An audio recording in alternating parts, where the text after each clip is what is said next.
Hi everyone, this week's Parsha is Parshat Noach.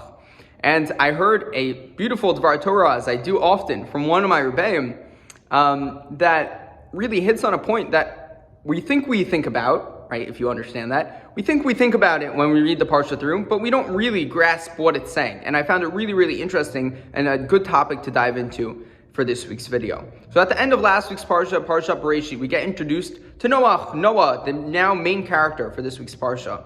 And how is he described? He's described as someone who who has favor in God's eyes, who's matzah chen b'nei Hashem. Right? He's found favor in God's eyes. And then to start this week's Parsha, he's described as a tzaddik, as a righteous man. And then later on, he's also described again as someone who has found favor in God's eyes. And we have this real understanding that at least at this basic level, that Noach is a special guy. Now, we've spoken about in past years how some of the Mefarshim, some of the commentaries, actually comment on this language that is used to describe Noach as such a righteous person.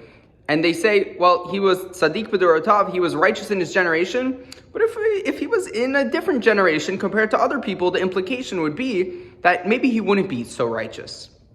So we usually stop here and then say something about that. But I think we could go one step further and question the Mefarshim, question the commentaries, giving Noah such a bad reputation here. They say, oh, he was good in his own generation, but if he was in a different generation, he'd be okay.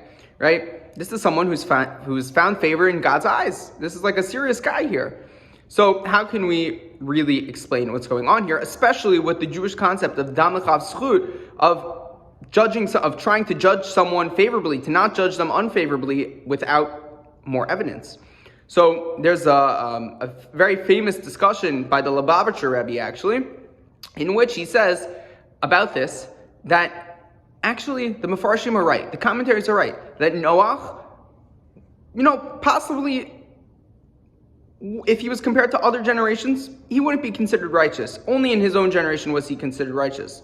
But that's exactly what they're trying to convey over. They're not trying to denigrate Noach at all. It's actually a lesson for all of us, to show all of us, that someone who, in a different generation, might just be okay, was able to change the world, to find favor in God's eyes, to do all this amazing thing, to save the world, really, in essence. So I think my bracha to all of us this week, and something that we could all walk away with from this deeper understanding of the language that Noach was a righteous man, and all the commentaries blow up on it, that everyone has the opportunity to save the world, to change the world, regardless of what we might be compared to in a different generation. It only matters where we are today and what difference we can make in the atmosphere that we live in currently. So with that, I wish you all a Shabbat Shalom.